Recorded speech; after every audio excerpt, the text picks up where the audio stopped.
This podcast is sponsored by Blackout Coffee. Get your mornings off to a great start. Pour yourself a fresh cup of American-made Blackout Coffee, and then pour yourself a second cup. And if you're like me, maybe a third. Family-owned, premium coffee, fresh roasted, and shipped out within 48 hours of roasting. Go to blackoutcoffee.com, promo code PDB for 20% off your first purchase.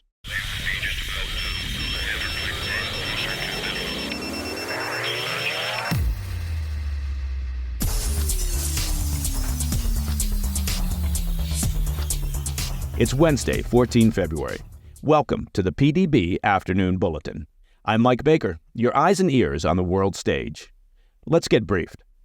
First, House Republicans voted Tuesday evening to impeach Homeland Security Secretary Alejandro Mayorkas in a historic and, of course, contentious move. Also, Palestinian Authority President Mahmoud Abbas has called on Iran proxy Hamas to quickly agree to a prisoner deal with Israel, saying he hopes this will spare Palestinian lives from the ongoing war. But first, our afternoon spotlight. We begin in the U.S., specifically Washington, D.C., where Republicans in the House of Representatives successfully voted to impeach Homeland Security Secretary Alejandro Mayorkas over his handling of the border crisis. Now, this was the second attempt by the Republican-controlled House to secure an impeachment vote after they suffered an embarrassing defeat on the controversial matter last week. The largely party-line vote on Tuesday evening makes Mayorkas the first sitting cabinet official in U.S. history to be impeached. Republican leaders have accused Mayorkas of willfully refusing to enforce U.S. immigration laws, which has facilitated the record levels of illegal immigration now occurring at the U.S. border under the Biden administration.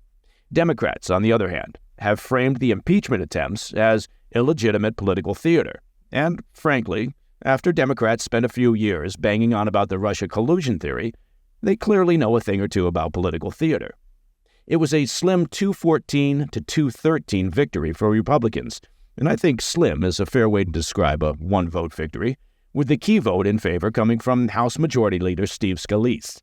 Scalise had been absent from the chamber during last Tuesday's failed impeachment vote, as he was undergoing cancer treatment that left him unable to attend the proceedings.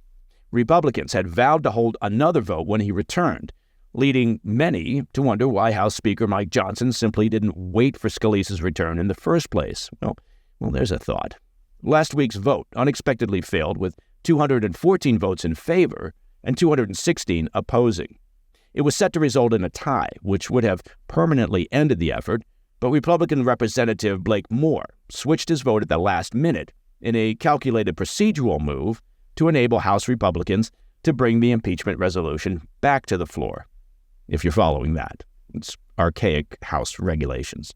Following Tuesday's successful effort, Speaker Johnson issued a scathing statement saying, quote, "From his first day in office, Secretary Mayorkas has willfully and consistently refused to comply with federal immigration laws, fueling the worst border catastrophe in American history.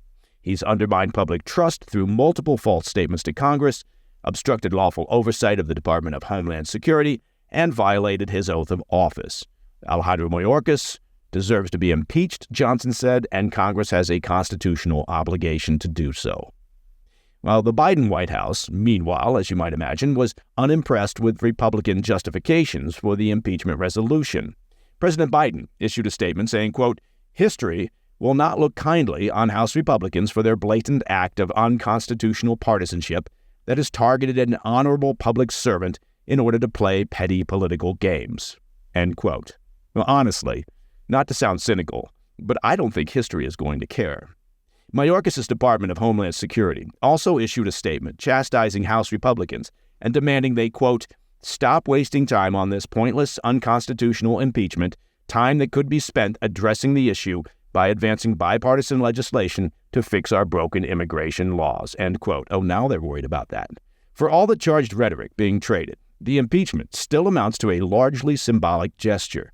Leaders of the Democrat-controlled Senate had previously vowed to quickly reject the effort if it came to their chamber. They are not expected to hold a vote to remove Mayorkas from office, which would require a two-thirds Senate majority. It's also largely a symbolic gesture because Mayorkas, as a cabinet secretary, has just been doing what the White House has asked him to do, meaning basically preside over a porous border for the past 3 years.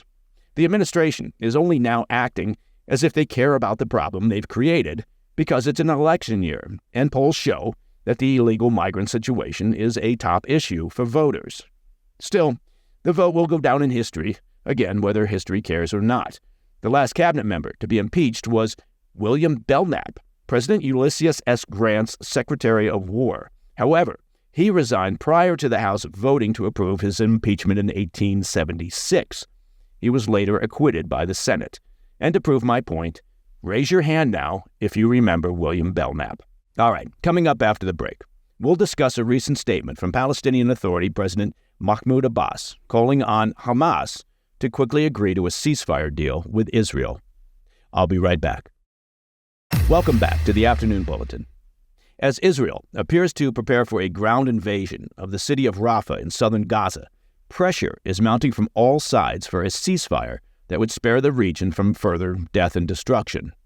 Palestinian Authority President Mahmoud Abbas is the latest to lend his voice to the discussions, calling on leaders of the Iranian proxy group Hamas, his chief rivals, to promptly reach an agreement with Israel for a ceasefire and prisoner exchange.